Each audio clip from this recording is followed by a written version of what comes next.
Welcome back to the Deep Dive. Today we're taking a look at the real battlefield of business competitive strategy, market positioning, and how companies survive and thrive through it all. Modern markets they're just not forgiving. You've got these huge economic shifts, global competition coming from everywhere, and digital disruption that can change an industry overnight. It's forcing everyone from tiny startups to, century-old giants to constantly rethink how they operate and really how they fight for every single customer. This isn't just about sales numbers, it's about survival. Okay, let's unpack this. Our focus today is on the core mechanics of how companies manage that competition. Our mission for you is to walk away with a really solid grasp of how firms can maintain their dominance, launch an aggressive attack, or find a tiny but incredibly profitable pond to rule. We're going to move way beyond just talking about who's number one to see the surprising profitability and the sheer cleverness of everyone else. That's exactly right. And to get started, you really have to understand the structure of that battlefield. Yeah. When we look at any market, it generally breaks down into four main types of players. It's a really useful framework. So at the very top, you have the market leader. This is the big one. They typically hold about 40% of the market share, and, just by their sheer size, they set the pace for everyone else. So they're the ones leading on price changes, new products, all of that. Precisely. They're the established order. Then, right below them, you have the market challenger, holding maybe around 30%. Their goal is almost always to attack the leader, to try and unseat them. The aggressive up-and-comer? Yep. Then you have the market follower with about 20%. These firms are interesting because they often try not to rock the boat. They might imitate the leader, focus on efficiency, but their main goal is to hold their share without provoking a fight. And finally, that last little slice of the pie. The market nichers. Collectively, they hold about 10% of the market, but this is where you find some of the most specialized and frankly, most profitable firms out there. They succeed because they serve these tiny segments that the big players just ignore. And that's really what's so relevant here. We're not just looking at what the dominant firm does. We want to understand the high margin wisdom of that specialist, the quiet profitability of the imitator, and of course, the raw aggression of the challenger. Right. The strategy is completely different depending on where you sit. To really get us into that challenger mindset, let's start with a great story. The beginning of Under Armour. The founder, Kevin Plank, he was a football player at the University of Maryland. And he had a very simple, very relatable problem.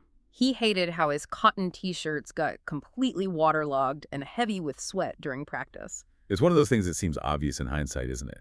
But he was the one who saw it as a fundamental flaw in the existing products. And that's where the best challenges begin. He didn't just have an idea.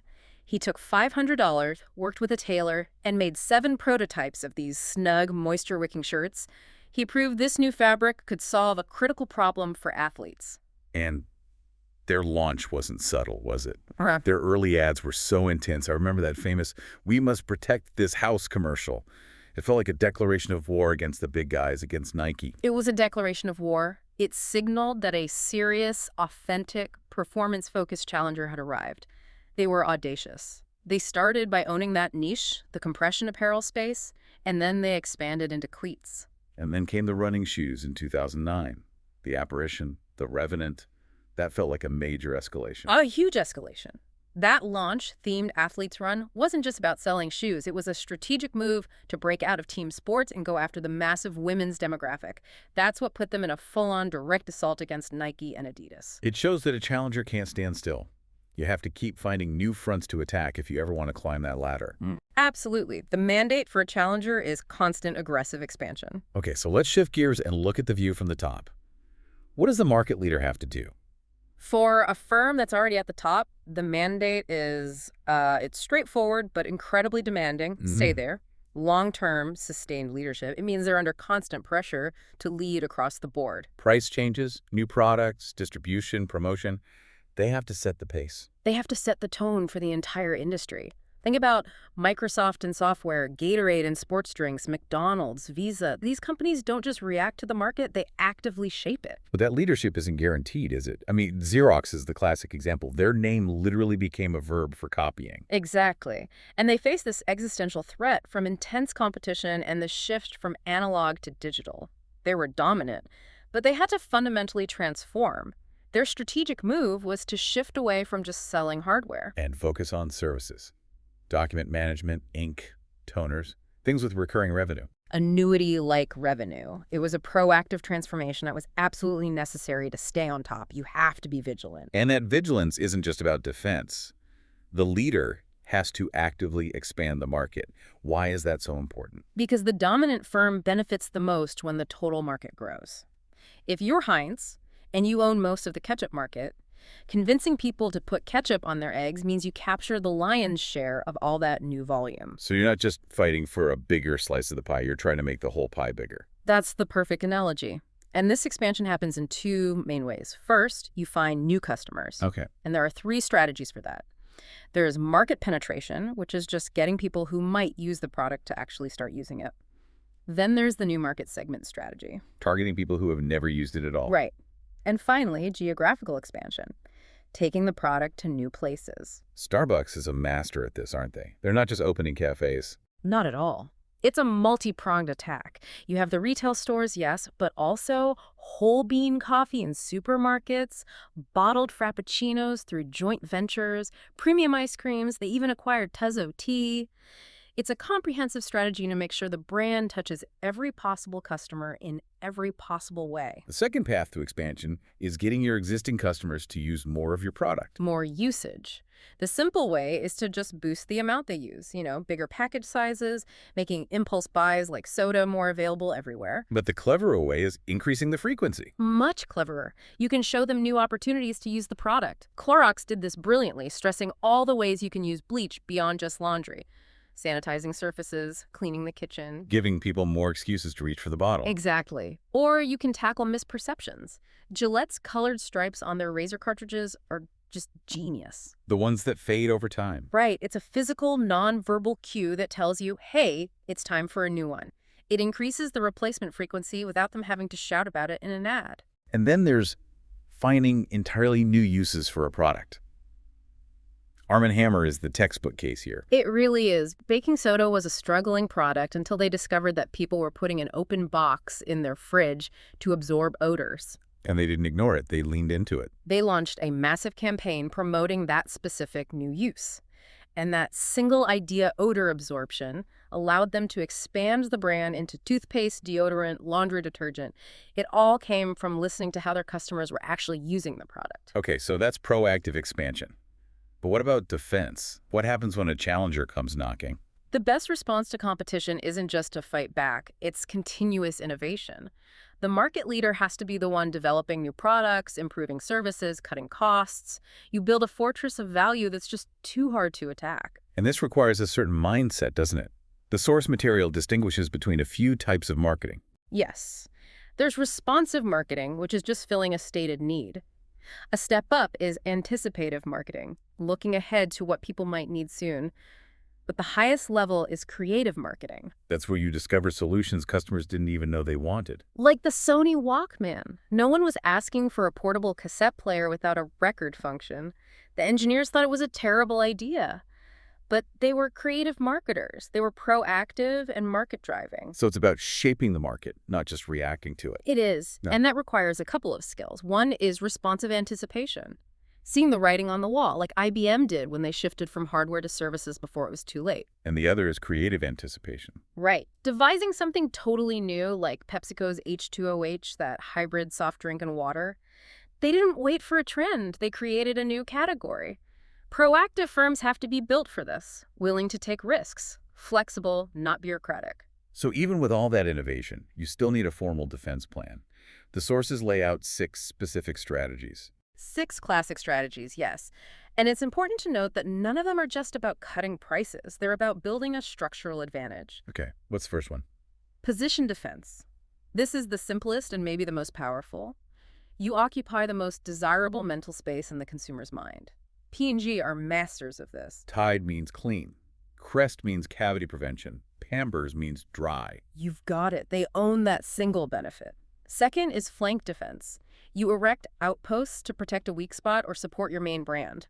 P&G uses brands like Gain or Love is Diapers to protect their core, high-profit brands like Tide and Pampers from smaller competitors. Number 3 is preemptive defense. Attacking first. Attacking first to keep rivals off balance. It could be guerrilla actions all over the market or something massive like Bank of America's network of 18,500 ATMs.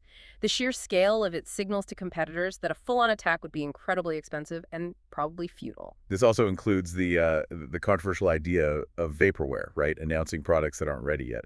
It does. You pre-announce a stream of new products to signal to competitors that they should maybe focus their R&D somewhere else. It's a risky game, though. You can alienate customers if this products never show up. Right. Okay, number 4. Counteroffensive defense. If you're attacked, you meet them head on, or you hit their flank, or you launch a pincer movement to make them defend their own territory. Like when UPS started moving into air freight, FedEx didn't just defend its planes. No, they went out and invested heavily in ground delivery acquisitions. They took the fight directly to UPS's home turf, forcing them to spend resources on defense instead of just on attack. Brilliant. Okay, number 5. Mobile defense. This is where the leader stretches their domain into new territories. This can be market broadening like BP rebranding from a petroleum company to an energy company. That's a huge shift. It's not just a name change. It's a fundamental change in strategy and investment. Or it can be market diversification, moving into completely unrelated industries.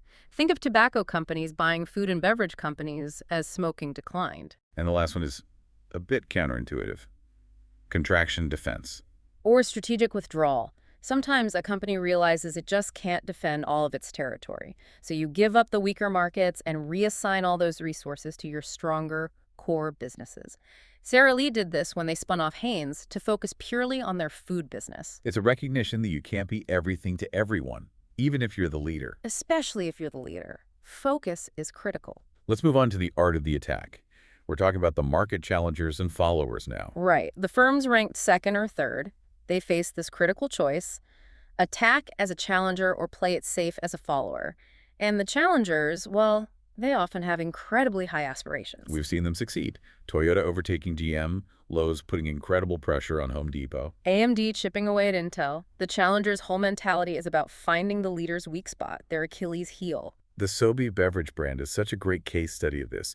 They didn't just try to be a cheaper version of Snapple. No, they offered a complete alternative. Their drinks had exotic ingredients, ginseng, guarana, ginkgo, stuff the leaders weren't touching. They had that distinctive lizard packaging, a powerful sales force, and they relied on guerrilla marketing. The Love Buses, sponsoring unconventional athletes, their slogan, "So be yourself," just perfectly captured that nonconformist vibe. They attacked the leader's complacency by offering a completely different and, a more innovative experience. So to launch an attack like that, a challenger has to be very clear about their objective and who they're going after. Absolutely. The main objective is usually to increase market share. And then you have to decide who to attack. Option 1 is the big one. Attack the market leader. High risk, high reward. Very. But it can work if the leader is complacent or lagging in technology. Canon did this to Xerox, introducing desk copiers and grabbing a huge market segment that Xerox thought was too small to bother with. What's the second option? Attack firms your own size. Competitors that are underperforming, underfinanced, or just not satisfying their customers. It's much lower risk and can provide a steady way to gain share. And the third option is to go after the little guys. The small, local, and regional firms. The source material calls this gobbling up the guppies. It's how the major banks grew into the giants they are today by acquiring smaller regional banks. I love that phrase, gobbling up the guppies. It's so direct. Okay, so once you've picked your target, there are 5 general attack strategies. Right. First is the frontal attack. This is a direct, head-on assault. You match their product, their advertising, their price, everything. But the key principle here is you must have greater resources to win this kind of fight. But a modified version can work, right? Like if you Yeah. can convince people your product is the same quality but a better value. Yes, exactly. Helene Curtis did that with Suave, directly challenging expensive salon brands by saying, we're just as good, but way cheaper. What's the second attack strategy? The flank attack. This is perfect for firms with fewer resources. You identify shifts in the market that create gaps, and you rush to fill them before the leader even notices. This could be a geographic flank, or it could be about an unmet need. Like Ariat with cowboy boots. The leaders, like Justin Boots, focused on tradition and durability. Ariat came in and said, what if a cowboy boot could be as comfortable as a running shoe? They found a flank based on comfort that the incumbents had completely missed. Okay, third is the encirclement attack. This sounds big. It is big. It's a grand offensive on several fronts at once. Product, price, distribution, marketing. You try to capture a wide slice of territory. It obviously requires superior resources. Sun Microsystems did this against Microsoft with Java, right? A perfect example. They licensed Java to hundreds of companies for all kinds of devices. They basically surrounded Microsoft's Windows operating system by creating a new standard that worked everywhere else. Fourth is the bypass attack. This is about avoiding the enemy. Completely. You bypass them and go after easier markets. You can diversify into unrelated products, move into new geographical areas, or, and this is the most effective, you can leapfrog them with new technology. Google did that to Yahoo in search. They did. And Pepsi's bypass of Coke is legendary. Instead of just fighting a cola war, they launched Aquafina water before Coke launched Dasani. They bought Tropicana, which was twice the size of Minute Maid. Then they bought Quaker Oats, which owned Gatorade. They didn't beat Coke on cola. They beat Coke by dominating everywhere else Coke wasn't looking. That's the essence of the bypass. And finally, number 5 is guerrilla attacks. Small, intermittent, harassing attacks. Selective price cuts, intense promotional blitzes, legal action. All of it. The goal is to harass, demoralize, and gain a small foothold. It's usually not enough to win the war on its own, but it's essential for a challenger to establish a presence and disrupt the leader. Now, what about the firms that decide not to fight at all? The market followers. Right. It's a valid strategy. The strategist Theodore Levitt argued that product imitation can be just as profitable as product innovation. He called it innovative imitation. So the innovator bears all the risk and expense of R&D in educating the market.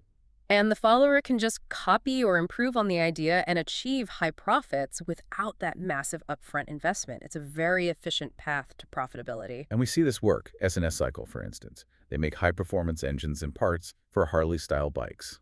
They're not inventing the cruiser motorcycle. They're just improving on Harley-Davidson's work for customers who want more power or don't want to wait for a factory bike. They're profiting from the massive market Harley created. But followers have to be careful not to provoke the leader. Very careful. They need a growth path that doesn't invite a fight. There are 4 main types of followers. First, the counterfeiter, which is just illegal duplication. Right, plagues firms like Rolex and Apple. Second is the cloner. They emulate the leader's product and packaging, but with slight variations to stay legal. Think of store-brand cereals that look almost exactly like the name brand. Third is the imitator. They copy some things but differentiate on others, like pricing, advertising, or location. Telepizza adapted Domino's home delivery model for Spain and grew into a huge company by localizing the concept. And finally, the adapter. They take the leader's products and actively improve them. And these are the ones that often grow into a future challenger. It's how many Japanese firms started by adapting and improving Western products and eventually became global leaders themselves. So let's talk about the alternative to being a follower in a big market. You can be a leader in a small one. The market nicher. This is a powerful strategy. Nichers avoid direct competition by targeting these small, often overlooked segments. And it's not just for small companies. A huge firm like ITW Illinois Toolworks is basically a collection of hundreds of niche businesses. They make thousands of specific products: nails, plastic six-pack holders, bike helmets. And what's amazing is their structure. When they commercialize a new niche product, they often spin it off into its own autonomous business unit. This keeps a large corporate bureaucracy from killing the specialized focus you need to win in a niche. And the key insight here is profitability. How do they achieve that? They know their target customers so well that they can meet their needs better than anyone else. This expertise lets them charge a substantial premium. It's a simple trade-off. The nicher gets high margin, while the mass marketer gets high volume. But being in a niche is risky, isn't it? The niche could dry up or get attacked. Absolutely. The necessary countermeasure is multiple niching. You have to constantly be creating new niches to survive. Zippo is a great example. The lighter company. Smoking declined, so their core market was shrinking. Right. So they broadened their focus from selling lighters to selling flame. They introduced multipurpose utility lighters, bought a knife company, and planned a line of outdoor products. They diversified their niche base to ensure long-term survival. And there are all kinds of specific roles a nicher can play. Many. You can be an end-user specialist, customizing products for a specific industry. A customer size specialist, serving the small customers the big guys ignore. A geographic specialist, drilling for oil in a less competitive region. Or a product feature specialist, like Zipcar. They don't sell cars. They specialize in car sharing for a very specific urban lifestyle. The key across all of these is deep specialization. Look at Digicel Group. They spotted a huge neglected segment. Poor people in the Caribbean without cell phones. Right. In Jamaica, landlines took 2 years to get, and only 4% of people had a cell phone. Digicel invested heavily, offered cheap phones and rates, and got 100,000 subscribers in 100 days. They became a market leader by specializing in a demographic the giants thought was too poor or too complex to serve. It's a fantastic story. Okay, let's bring all of this together with the concept of the product life cycle, or PLC. This is a crucial framework because everything we've talked about, attack, defense, position, has to be understood in the context of where a product is in its life. The PLC says that products have a limited life, sales go through distinct stages, profits rise and fall, and you need different strategies for each stage. And the standard PLC is that bell-shaped curve with 4 stages: introduction, growth, maturity, and decline. Exactly. Introduction is slow growth and low or negative profits because of all the startup expenses. Growth is rapid market acceptance and big profit improvements. Maturity is where most products live. Growth slows down, competition is intense, and profits stabilize or start to decline. And decline is the final downward drift in sales and profits. It's important to remember this can apply to a whole product category, a product form, a specific product, or a brand. It's a flexible lens. But not everything follows that perfect bell curve. There are other patterns. 3 common ones. First, the growth slump maturity pattern. Think of small kitchen appliances. There's a big boom at first, then sales fall to a much lower level sustained by replacements. Second is the cycle-recycle pattern. You see this with new drugs. A big promotion creates the first cycle of sales, and then as it declines, another promotion pushes up a second, smaller cycle. And third is the scallop pattern. This is when sales go through a series of cycles as you discover new uses or new users. Nylon is the classic example. Sales spiked again and again as they found new applications. Parachutes, hosiery, carpeting, tires. Each new use gave the product a new life cycle. It's also really important to distinguish between styles, fashions, and fads. Critically important. A style is a basic mode of expression, like colonial architecture. It lasts for generations, just moving in and out of vogue. A fashion is the currently popular style, which goes through a much faster cycle of adoption and decline. And a fad. A fad is a flash in the pan. Comes quickly, peaks early, declines fast. It usually fails because it doesn't satisfy a strong underlying need. It's just about a search for novelty. But a smart marketer can turn a fad into something more, can't they? Trivial Pursuit did this. They managed it perfectly. It was a massive fad, but they avoided the typical death spiral by constantly updating the questions and creating dozens of offshoots, themed versions, travel packs, digital versions. They turned a temporary novelty into a sustainable entertainment brand. Let's talk about that first stage, introduction, and the pioneer advantage. Being first seems great, but it's risky. It is. The data is fascinating. Products that were 6 months late but on budget made 33% less profit over 5 years. But products that were 50% over budget but on time only saw profits cut by 4%. Speed is often more important than cost. And pioneers get huge benefits. People remember your name, you get to define the product category, you capture the middle of the market. All true. But the advantage is not inevitable. A lot of pioneers fail. Bomar with hand calculators, Apple's Newton, they were too early, the product was too crude, or they just ran out of money before the market was ready. And a successful imitator can come in and learn from the pioneer's mistakes. Right. There's a difference between the inventor, the product pioneer, and the market pioneer. Often it's the early market leader, not the original inventor, who succeeds by offering a better price or a more polished product. So once you're past introduction, you hit the growth stage, sales climb, competitors flood in. What's the goal here? One singular goal: maximize market share before things slow down. You have to improve quality, add new models and flanker products, enter new segments, expand distribution, shift your advertising from awareness to loyalty, and maybe lower prices to attract the next wave of buyers. And then comes the maturity stage, the longest and toughest stage. Overcapacity, intense competition. The market often splits into a low-end price segment and a high-end premium segment. And if you're stuck in the middle, your profits get crushed. This creates a big dilemma, doesn't it? Do you try to fight to be one of the big three with high volume and low cost? Or do you pivot to a niche strategy with low volume and high margins? Trying to do both is a recipe for failure. Electrolux faced this. Cheap Asian brands pushed from the bottom, premium German brands pushed from the top. They escaped the middle by segmenting the market based on consumer lifestyles, not just price. So they started marketing specific products to specific needs. Steam ovens to health-conscious people, compact dishwashers to city dwellers. They stopped trying to be average and focused on deep segmentation. It saved them. And finally, the decline stage. Sales go down, and carrying a weak product becomes very costly. It's a huge drain on resources and management time. You need a clear policy. The options are to stay and pick up the customers from firms that are leaving, harvest the product by cutting costs while maintaining sales, or divest, sell it off, or liquidate it. This also brings up brand crisis management. If something goes wrong and pushes your product into a sudden decline. Speed and sincerity are everything. When Perrier had its benzene recall, their core identity of purity was destroyed. They were slow to respond, and by the time they got back on the shelves, people had found substitutes. And Gerber's initial response to the glass shard reports was a disaster. Refusing to recall the product created the perception that they weren't a caring company. That's devastating for a baby food brand.